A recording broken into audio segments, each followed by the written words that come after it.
दोस्तों नमस्कार। आप सभी के इस मंच पर जिसका नाम मयूर जानी ऑफिशियल है, बहुत-बहुत स्वागत कर रहा हूँ मैं आप सभी का। आज एक विशेष मेहमान से आपकी मुलाकात करवाएँगे, उनसे बातचीत करेंगे, साक्षात्कार करेंगे और वो आप तक पहुँचाने की पूरी बढ़िया-सी कोशिश करेंगे। मुद्दा आज का जो है वो हरियाणा चुनाव भी संपन्न हो चुके हैं, जम्मू-कश्मीर के चुनाव भी संपन्न हो चुके हैं और दोनों चुनाव में ये साफ नज़र आ रहा है। अब क्योंकि इनके जो पाले हुए तोते हैं, जिनको एग्ज़िट पोल कंपनी कहा जाता है, जो आम तौर पर उन्हीं को खुश करते हुए रिज़ल्ट देते हैं, क्योंकि वो उनके आका हैं और ये इनके सेवक हैं। लेकिन इस बार वो भी जो हैं इनको पता नहीं क्यों समर्थन देते हुए नहीं नज़र आते हैं। उनके भी जो जितने भी पोल आप सबने देखे होंगे, कोई भी जो है वो ना हरियाणा में भारतीय जनता पार्टी की सरकार बना रहा है, ना जम्मू-कश्मीर में बना रहा है। और हरियाणा में कांग्रेस को सीधा जो है वो सरकार बनाता हुआ दिखाई सभी पोल दे रहे हैं और जम्मू कश्मीर में ये कहा जा रहा है कि इंडिया गठबंधन जो है उसकी कहीं ना कहीं सरकार बनेगी। अगर हंग असेंबली होंगी तब भी हाथ जो ऊपर रहेगा वो इंडिया वालों का रहेगा। दूसरी ओर एक और दृश्य जो है हमारे सामने खुल के आता है, जिसमें हमारे प्रधानमंत्री कहीं पहुंचे हैं और कुछ बजा रहे हैं। वैसे देश को तो बजा ही रहे हैं, लेकिन कुछ वाद्य बजा रहे हैं। वो वाद्य जो बजा रहे हैं तो वो नगाड़ा टाइप का वाद्य वाद्य है। वो उसको एग्जैक्टली क्या कहा जाता है मुझे नहीं पता, तो मैं नाम सही नहीं आता तो नहीं लूंगा, लेकिन बजता है जैसे नगाड़ा बजता है वैसे ही वो बजता है। वो आपको बजाने के लिए वो स्टिक चाहिए होती है, ड्रम स्टिक जिसको कहते हैं, उस तरह का चाहिए होता है। वो बजाते हैं, वो बजाते हुए दिख रहे हैं और इतना बेसुरा और इतना बेताल, जिसका ताल सुर का कोई मतलब नहीं होता, उतना जबरदस्त बजाते हैं। तो हमको लगा कि क्या इनका चुनाव के बाद जो है बिल्कुल सुर और ताल मतलब खत्म हो गया, हवा में उड़ गया, क्या हुआ समझ में नहीं आ रहा है, लेकिन ऐसा कुछ होता हुआ नजर आ रहा है, वो भी हम आपको दिखाएंगे। हम आज बुला रहे हैं डॉक्टर पूजा त्रिपाठी जी, बहुत ही विद्वान प्रवक्ता कांग्रेस की, और उनसे आज हम मुलाकात करेंगे, उनका स्वागत करेंगे। मयूर जानी ऑफिशियल नाम के इस मंच पर वो हमारे साथ पहली बार जुड़ रही है। उन्होंने जब हमने ये निर्णय लिया तो समर्थन में बहुत ही एक बढ़िया मैसेज जो है वो उनके अपने एक्स के अकाउंट पर भी डाला था, तो हमने उनका शुक्रिया भी किया था। तो आज फिर से एक बार वो शुक्रिया अदा करते हुए उनका स्वागत कर रहे हैं। पूजा जी आपका स्वागत है। शुक्रिया शुक्रिया मयूर जी। तो अब ये बताइए कि अब तो एग्जिट पोल वालों की भी हिम्मत नहीं हो रही है कि आपको हारता हुआ दिखाए और उनको जीतता हुआ दिखाए। ये कर क्या दिया आप लोगों ने हरियाणा में, ये बताइए। ये एग्जिट पोल का जवाब देने से पहले मैं सबसे पहले आपको बधाई देना चाहूंगी आपके चैनल के लिए, क्योंकि अंधेरे वक्त में जो कहते हैं दिया जलाना, मशाल जलाना सबसे सबसे मुश्किल काम होता है। क्योंकि भेड़ चाल चलना तो बहुत आसान है, पर उस भेड़ के उस गति के अपोजिट चलना बहुत मुश्किल होता है। तो मेरी पूरी बधाई, पूरा समर्थन, और जब भी आप बोलेंगे मैं हाजिर हो जाऊंगी। तो उसके लिए आपको बहुत बहुत बधाई, आपने कदम उठाया है और मैं आशा करती हूँ कि ये आप नए पैमाने छुए यूट्यूब पत्रकारिता में। जहां तक एग्जिट पोल की बात है मयूर जी, ये लोकसभा चुनावों के बाद के दो बड़े राज्यों का पहली चुनाव हो रहे, पहले चुनाव है। और जी हमें आशा तो पूरी थी, हमें उम्मीद पूरी थी, पर सबसे बड़ी बात जो आपने अभी जिक्र किया, जो गोदी मीडिया के बदले हुए चेहरे हैं, जो गोदी मीडिया के बदले सो रहे हैं, वह बहुत मजा आ रहा है देखने में। एग्जिट पोल में हम तब भी विश्वास नहीं करते थे जब ये 400 प्लस का स्कोर दे रहे थे लोकसभा से पहले। एग्जिट पोल पे हम अब भी विश्वास नहीं करते हैं। पर ये जो पूरा कल के बाद का जो पूरा जो माहौल है, मैं देख रही हूँ अमीश देवगन अपने बीजेपी पैनल्स को चुप करा रहे हैं। कोई कह रहा है कि राहुल गांधी की लीडरशिप में कांग्रेस इतनी बढ़ गई है। वहीं आज तक ने बड़ी मक्कारी की फिर से कि राहुल गांधी और नड्डा जी की कुश्ती करा दी, राहुल गांधी जी और मोदी जी की जगह। तो ये जो है इसे देखने में बड़े मजे आ रहे हैं। लेकिन ये जो पूरा चुनाव है, इसमें जो पूरा जो हम कहते हैं लीडर ऑफ अपोजिशन के बाद से जो राहुल गांधी की जो लीडरशिप हुई, नेतृत्व हुई, इसका एक बहुत बड़ा श्रेय उसको जाता है। मैं हरियाणा में पिछले कुछ दिनों में थी और जो मैंने उनकी पदयात्रा का रिस्पॉन्स देखा था, जो जनता में तो अभूतपूर्व समर्थन है ही, पर मुझे लगता है राहुल गांधी जी भी ना अपनी पदयात्राओं में बहुत कंफर्टेबल रहते हैं। उस परिवार से आते हैं जहाँ 2 लोग शहीद हुए हैं, 2 लोगों को मारा गया है। वहां जाके वो जिस तरीके से मिलते हैं लोगों से, जिस तरीके से मिलते हैं और उनसे, हर किसी को लगता है कि अरे राहुल गांधी आए थे, अरे राहुल गांधी ने हाथ मिलाया, अरे राहुल गांधी ने ऐसा किया, राहुल गांधी हमारे घर रुके थे, राहुल गांधी ने रोटी तोड़ी, राहुल गांधी ने ये खाया, राहुल गांधी ने ये किया। तो हर किसी को लगता है कि वो हमारा है, मतलब वो हमारा हमारे करीब है। राजनीति में अपवाद नहीं होना चाहिए था। मैं राजनीति में हूं, मुझे लगता है कि राजनीति में हमें राहुल जैसे हजारों नेता होने चाहिए थे, जो चाहे किसी चैतराम मोची के यहाँ बैठ जाए, चाहे किसी रामेश्वर को घर बुला के खाना खिला ले। कल देख रही थी महारानी कॉलेज की बच्चियों का बास्केटबॉल ग्राउंड तैयार हो गया था। कोल्हापुर में वो भारत जोड़ो यात्रा के टाइम किसी कोई एक लड़की थी जिसने अपना आइसक्रीम का स्टार्टअप शुरू किया था, उसने उन्हें जी। इनवाइट किया था, कोल्हापुर में वापस जाके उस लड़की के आइसक्रीम शॉप में विजिट किए। तो ये राजनीति में अपवाद नहीं होना चाहिए था। ये जो आत्मीयता है, ये जो एक दूसरे के साथ जुड़ना है, ये नहीं होना चाहिए था। और जहां तक आपने नगाड़ा बजाने के बाद की, सुर और ताल तो बिल्कुल बिगड़ चुके हैं मोदी जी के, मैं दिखा दूं, क्योंकि मैं वो सुना दिखा देता हूँ, है ना। बिल्कुल ये बिल्कुल। ये ये जो बज रहा है, देखिए मैं दर्शकों को बता दूं, अभी दिखा रहा हूँ, सुना रहा हूँ। ये आप अपने रिस्क पे सुनिएगा, देखिएगा। अगर आपको इससे ब्लड प्रेशर में कोई कमी या तो उसमें बढ़ोतरी हो जाए, जिम्मेदारी मेरी नहीं है। अगर आपके मन में कोई ऐसे विचार आ जाए जो आने नहीं चाहिए, ये जिम्मेदारी मेरी नहीं है। मेरा काम आप तक सिर्फ दिखाना, बताना है। तो अपने अपने जिम्मे पे आप जो है ये आप सुनिएगा, देखिएगा। मैं आपको पहले बता, डिस्क्लेमर डाल रहा हूं मैं पहले, फिर आप इसको देखिए।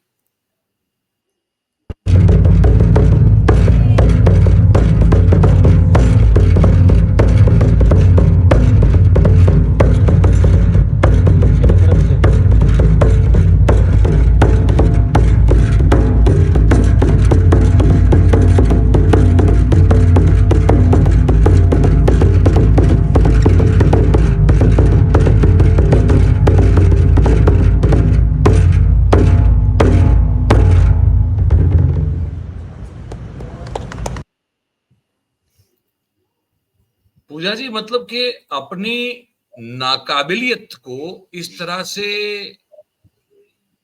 पब्लिकली सेलिब्रेट करते हुए मैंने अपने जीवन में कोई आदमी को देखा नहीं है, जिसमें मुझे एक टके भर का पता नहीं जिस चीज का, और मैं वो उस तरह से उसको प्रदर्शित करूं कि मुझसे बेहतर किसी को आता ही नहीं है। हम्म। ये जो है ना, मतलब कि, तो अगर आपको भी कहीं मैंने ये दिखा सुना कर जो है, अगर आपके मन में कोई आंदोलन पैदा किया हो तो माफ कीजिएगा, लेकिन दिखाना बहुत जरूरी था। क्या बजा, क्यों बजा, कुछ समझ में नहीं आता। देखिए, सिर्फ मोदी जी की गलती नहीं है। जैसा कि मैंने पहले भी कहा, इनके सुर और ताल बिगड़ चुके हैं लोकसभा चुनाव के बाद से। मोदी जी को लगा था कि 400 पार के नारे पे वो एकदम ब्रूट मेजोरिटी के साथ वापस आएंगे, विश्व गुरु स्थापित कर रहे थे अपने आप को पिछले टाइम से। लेकिन जनता ने एक सिरे से नकार दिया है। वो जो कहते हैं ना कि अगर आप अपने बैकयार्ड में सांप पालेंगे, अगर आप अपने आंगन में सांप पालेंगे तो उठ के आप ही को डसेगा। आपने बिल्कुल। जिस तरीके की छिछोरी राजनीति की है, शहजादा, मटन, मंगलसूत्र, अब जनता ऊब चुकी है उससे। जनता पूछ रही है कि हमारे दिन ब दिन हमारी जो रोजी रोटी पे आपने प्रहार किया है, हमारे जीने के अस्तित्व पे प्रहार है, हमारे बच्चों के पास रोजगार नहीं, उसके बारे में आप बात नहीं करते।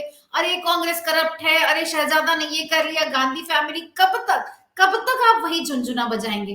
तो मोदी जी ने तो बहुत बजा लिया देश को, पूरे पिछले 10 साल से बजा रहे। अब वो हम देख रहे हैं कि किस तरीके से सेंट्रल थीम जो रही इस इलेक्शन की, राहुल गांधी की पदयात्रा की तरफ ये भी रहा कि जो वो मोदी का महिमा मंडन था, जिसके लिए मोदी जी का बहुत सारा पैसा और रिसोर्सेज आप ज्यादा जानते हैं लगे जी थे, जी। मोदी का महिमा मंडन जो बिखर रहा है, उसका जो वो पूरा डाइल्यूट हो रहा है, उनका वो नार्सिसिस्ट स्ट्रक्चर, ये बहुत बड़ी जीत है। जब लोकल इश्यूज, जब स्टेट इश्यूज चुनावों के बीच में आते हैं तो लोकतंत्र के लिए, हेल्दी लोकतंत्र के लिए अच्छा है। ये कि मोदी आएगा सब कर देगा, मोदी है, मोदी तो शेर है, मोदी तो ये है, शेर पालना महंगा होता है, ये जो सारा व्हाट्सएप नैरेटिव चल रहा था, जिसको देख के हमें तकलीफ होती थी 2019 में, हमें लगता था कि इससे कब मुक्ति मिलेगी। अरे मुझे पर लगता कोई है कि शेर, मतलब मैं कहता था लोगों को, शेर क्यों पालना भैया, गाय पालो, भैंस पालो, बकरी हाँ, पालो, जिससे कोई उपयोग हम होता है। शेर पाल के क्या करोगे? कुछ कुछ ऐसे शेर को ग्रुप्स को मैं पालने का, अच्छा, पार्टी अगर पहली बात तो ये जिसमें शेर है नहीं, हाँ, मान लीजिए अगर अगर होते भी तो शेर को पाल के क्या फायदा है? मतलब ये तो वही दिमाग का दिवालियापन है इस देश में। वो जो वर्ग है चिंटुओं का, वो उनका दिमाग हाँ, वो खत्म हो चुका है। हाँ जी, प्लीज कंटिन्यू। बेहिसाब बेबुनियाद बातें, हम 150 रुपए का पेट्रोल भरा लेंगे, हम 100 रुपए का प्याज खा लेंगे, लेकिन मोदी जी को लेकर आएंगे, जो मंदिर को लेकर आए हैं वो मोदी जी को लेकर आएंगे। तो वो सारी जो जहरीली राजनीति चल रही थी व्हाट्सएप की, फेक व्हाट्सएप की, मुझे लगता है उससे भी मुक्ति मिल रही है देश को धीरे धीरे, और ये एक बहुत रिलीफ की बात है। क्योंकि जब तक आप जनता के मुद्दों पे बात नहीं करेंगे ना, आपके पास रोजगार के लिए कोई रोड मैप है। भारतीय जनता पार्टी की मक्कारी देखिए, हरियाणा चुनाव में कहते हैं कि अग्निवीर को हम 100% रिक्रूटमेंट देंगे, तो बाकी देशों के अग्निवीरों ने आपके क्या भैंस खोल लिया? आपने क्या किया उनके साथ? आप उनके चेहरे पे कह रहे हैं कि हम आपकी इज्जत नहीं करते, हम चुनाव के लिए हम उनको एक झुंझुना दे रहे हैं। अब मुझे लगता है जनता भी उब चुकी है, क्रेडिबल अपोजिशन है ही, और जनता अब जवाब मांग रही है, और जनता हमसे भी जवाब मांगेगी। कल को अगर हम 8 तारीख को बिल्कुल। सरकार बना लेंगे तो जनता हमसे भी जवाब मांगेगी कि आप क्या कर रहे हैं। तब हम बैठ के ये नहीं कह सकते शहजादा किया, ये किया, मटन मछली मुर्गा मंगलसूत्र वाला नैरेटिव नहीं कर सकते। अब जवाब देने पड़ेंगे, और यही राजनीति होनी भी चाहिए। एक चीज और जो है ना, मैं दर्शकों को मैं बात करते करते मैं दिखाना चाहूंगा, क्योंकि ये जो है ना, ये भी बड़ी उन्होंने बहुत ही मतलब वाहियात, और जिसे कहते हैं कि मतलब सिलेक्टिव, जिसे कहते हैं ना अपनी अपनी चॉइस की बहुत ही गंदी राजनीति जो लगातार वो करते आ रहे हैं। मुझे लगता है कि एक ये भी है, ये मैं आपको अभी दिखाना चाहता हूँ। आपको याद होगा कल या परसों का उनका एक वो है, क्लिप है, शायद महाराष्ट्र में है, हाँ, वसीम में, जहां पे ये नगाड़ा बजा जी, है ना, ये आपने देखा जो, जी, वहीं उन्होंने एक स्पीच दी है। वहां पे उन्होंने दिल्ली में जो वो ड्रग्स 5,000 करोड़ का पकड़ा गया है ना, और वहां किसी कोई व्यक्ति जो है उसको कांग्रेस के साथ जोड़ते हुए कह दिया कि भाई ये तो देखिए कांग्रेस इन ड्रग माफियाओं को पनाह देती है, उनसे ड्रग बिकवाती है और उससे पैसे से चुनाव लड़ती है। मुझे समझ में एक चीज नहीं आई, हमारे गुजरात में पिछले 3 साल से आए दिन जैसे कि बिस्कुट के पैकेट कहीं पड़े हुए मिलते हैं, वैसे ड्रग्स मिल जाता है, पैकेट करोड़ों का, 800 करोड़, 900 करोड़, 1,000 करोड़।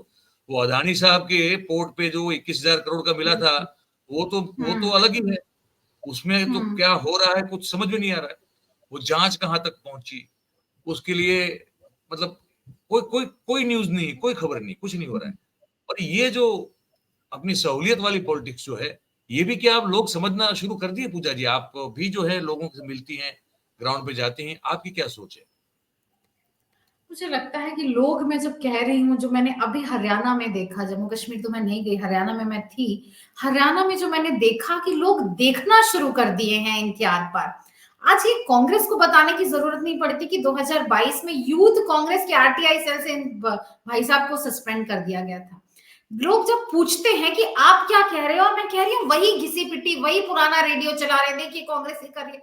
आप 10 साल से शासन में थे, आपके शासन में आज हरियाणा में बहुत बड़ी ड्रग प्रॉब्लम है, गुजरात में बहुत बड़ी ड्रग प्रॉब्लम है। अडानी पोर्ट तो एक मुद्दा है, उसके अलावा गुजरात के घर घर गली मोहल्लों में ड्रग पहुंच गया है, ये किसी से बात से छुपी नहीं है। और आपके पास इतनी हिम्मत है, आपके पास इतनी बेशर्मी है कि आप खड़े होकर कांग्रेस को बोलते हैं इस बात के लिए। तो वो मैं कह रही हूँ ना, लोग इनकी बेईमानी के थ्रू देख चुके हैं, लोग समझ चुके हैं। कितने हरियाणा में मैं गांव में और हलकों में गई जहां पे ये लिखा हुआ था कि भारतीय जनता पार्टी के कैंडिडेट का आना मना है, कितनी बना। जगह पे हेलीकॉप्टर को उतरने नहीं दिया गया। यह बताता है कि लोगों में रोष और गुस्सा है कि कब तक आप वही फटी बास बजाते रहेंगे, कब तक आप वही बातें करते रहेंगे, कब तक आप कांग्रेस को कोसते रहेंगे। आप नेहरू से शुरू करते हैं, राजीव जी तक आते, इंदिरा जी तक आते, आप अपनी बात नहीं करते। आपने 10 साल में इस देश को जो गर्त में पहुंचा दिया, आप उसकी बात नहीं करते। आप हरियाणा में डंकी मार रहे हैं, युवाओं में 60% की वृद्धि हो गई, आप उसकी बात नहीं करते। आज हरियाणा में हर गली में ड्रग्स पहुंचे हुए हैं, युवा गिरफ्तार हैं ड्रग नशे में, लेकिन आप उसकी बात नहीं करते। आप बात करते मैं हैं कांग्रेस 2022। आपको दर्शकों को बता दूं बड़ी जिम्मेदारी से, गुजरात में जो कॉलेजेस और यूनिवर्सिटीज, मैं आपको बड़ी जिम्मेदारी से बात कर रहा हूं, दर्शक भी ध्यान से सुन ले इसको, गांजा ऐसे मिल रहा है जैसे कि मतलब कोई आम सिगरेट मिल जाती हो आपको, या तो कोई पान का वो क्या कहते हैं उसको, आप पान खाने जाए तो जैसे पान वो खा सकते हैं, वैसे आपको गांजा मिल रहा है। शिक्षा संस्थानों के आसपास गांजे का बिक्री जो है वो मतलब खुलेआम है। और मैंने देखा है लोग जो हैं वो शॉपिंग कॉम्प्लेक्स में सामने बैठे, वो उधर हैं और बच्चे बैठे हुए हैं और ऐसे ऑर्डर कर रहे हैं गांजे को जैसे आप कोई ग्रोसरी की चीजें मंगवाते हैं, और आदमी सप्लाई करके चला जाता है। ये खुलेआम हो रहा है।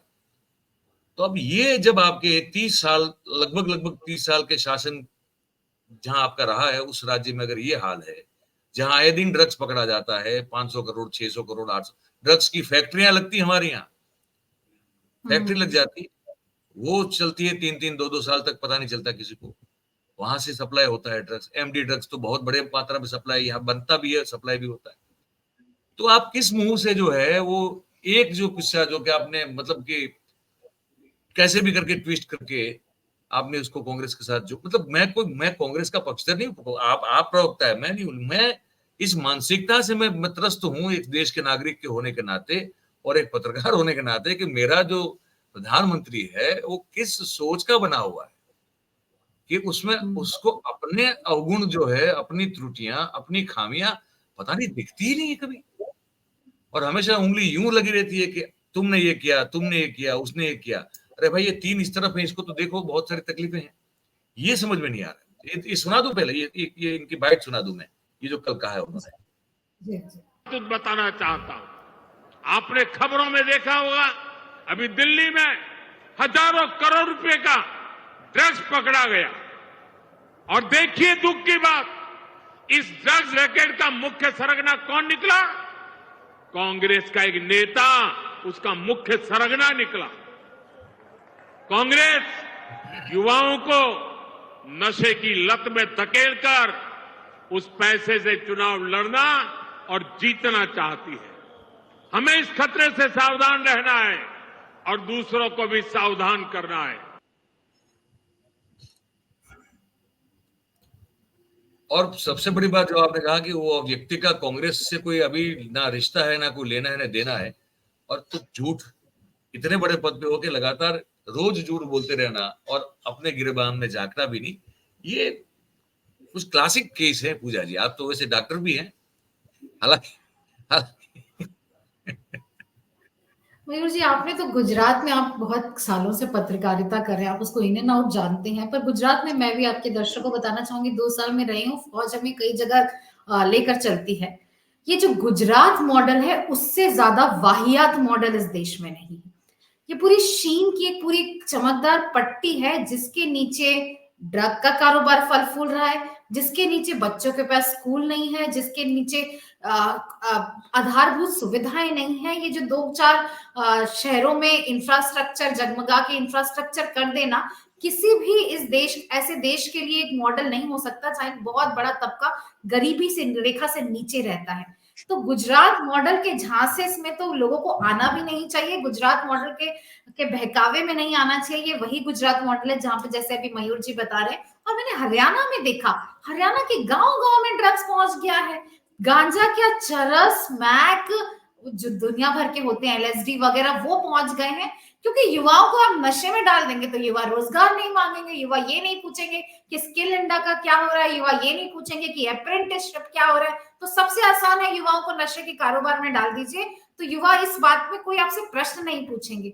जो जिस व्यक्ति के राज्य में ड्रग का कारोबार इतना फल फूल रहा है, जिनके 10 साल के शासन में हरियाणा का युवा ड्रग के गिरफ्त में आ चुका है, वो राजनीतिक मंचों से, मुझे लगता है राजनीतिक मंचों की गरिमा का जितना हास प्रधानमंत्री ने किया, उतना आज तक पॉलिटिकल हिस्ट्री में किसी ने नहीं किया। वो खुला झूठ बोलते हैं, वो सिर्फ गलत बात नहीं करते, वो सिर्फ झूठ बोलते हैं, सिर्फ बरगलाते हैं।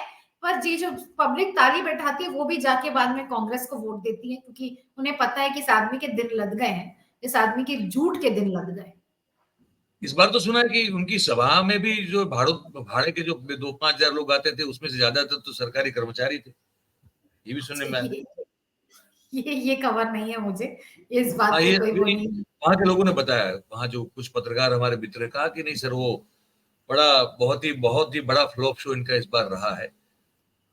तो चलिए, आप अब हम बात करेंगे पूजा जी, जब वो रिजल्ट आ जाएगा ना 8 तारीख को, हाँ बिल्कुल, तो मैं चाहूंगा एक बार हम जो है फिर से आपसे जुड़ें और पक्का। फिर इस पर जो है चर्चा होगी। लेकिन इस बार तो ये लग रहा है कि जम्मू कश्मीर में भी आप, जो इंडिया गठबंधन है वही मतलब जिंक्स लीड नहीं करेगा करना गवर्नमेंट। चाहती मयूर जी, क्या मैं करें? जिंक्स नहीं करना चाहती इसको, ठीक है, क्योंकि ठीक छत्तीसगढ़ में भी हम बहुत आशा और बहुत उससे जा रहे थे, तो मैं जिंक्स नहीं करना चाहती, तो मैं इस बारे में ठीक है, 8 तारीख को ही बात करूंगी। ठीक है। खुशी बहुत है, इस बार तो मैं बोलना नहीं चाहती। चलिए ठीक है। नहीं वो भी ठीक है, वो अब अगर आपको लगता है तो नहीं करना चाहिए तो 8 तारीख को बात करेंगे हम लोग फिर इस पर, पक्की जी बात है। पूजा जी वक्त जी, निकाला आपने, बहुत बहुत धन्यवाद, थैंक यू वेरी मच, शुक्रिया थैंक यू शुक्रिया। जी। दोस्तों ये बातचीत रही हमारी डॉक्टर पूजा त्रिपाठी जी के साथ, कांग्रेस की बहुत ही विद्वान और बहुत ही जिसे कहते हैं सुलझी हुई प्रवक्ता, और जो उनके पास तो जब भी कहीं भी डिबेट में जाती है, यहाँ तो डिबेट नहीं होती, यहाँ तो चर्चा होती है, लेकिन जब कहीं भी डिबेट में जाती है तो वो अपनी बहुत शालीनता से अपनी बातें रखती है। तो जो फर्क है अनपढ़ गंवार और पार्टी के प्रवक्ताओं के बीच में, और जो पढ़े लिखे होते हैं उनके बीच में जो फर्क होता है, वो पूजा जी जब भी जहां जाती है साफ तौर पे दिखा देती है। अब ये बातचीत हमने आपको सुनाई दिखाई, ठीक है, कि भाई एक तो गोदी मीडिया की जो है वो सिट्टी बिट्टी गुल है, ना चाहते हुए भी अब ये इनको दिखाना पड़ रहा है, तो एक तो ये हालात में फर्क है। एग्जिट पोल वाले जो कि बेसिकली वो कहीं ना कहीं उन्हीं के द्वारा संचालित होते हैं, वो भी इस बार जो है चाहकर भी जो है वो परिणाम नहीं दिखा पा रहे हैं जो आमतौर पर वो लोगों को भरमाने के लिए, भ्रमित करने के लिए दिखाया करते थे। तो ये भी एक बहुत बड़ा फर्क देश की राजनीति में हमको नजर आ रहा है। और हरियाणा और जम्मू कश्मीर में जिस तरह से वोटिंग हुई है, और साफ लग रहा है कि मोदी साहब जो है उनका अब वो जो तिलिस्म था अब वो काम नहीं कर रहा है। वो जो उनकी इंद्रजाल थी, जो माया जाल थी, लगता है कि देश की जनता जो है उससे कहीं बाहर निकलती हुई नजर आ रही है। तो सुर और ताल बिगड़े हुए, ये सब बता दिया आपको। आपकी बारी है, लिख के हमको बताइएगा कमेंट करके, है ना, कि आपको ये बातचीत कैसी लगी, आप क्या सोच रहे हैं इसके बारे में। अच्छी लगी तो वीडियो को आप लाइक करें, इसकी जो लिंक है उसको आप जितना शेयर करेंगे तो उतना ये जो बातचीत है वो लोगों तक पहुंच पाएगी आपके सहयोग समर्थन से। और अगर आप देख रहे हैं तो फिर इस चैनल को सब्सक्राइब जरूर से कर लें, अगर नहीं किया है तो, और कर लिया है तो अपने आसपास के लोगों से करवा दें। बहुत बहुत धन्यवाद करेंगे आप सभी का इस कार्यक्रम में हमारे साथ जुड़ने के लिए। Thank you very much. नमस्कार।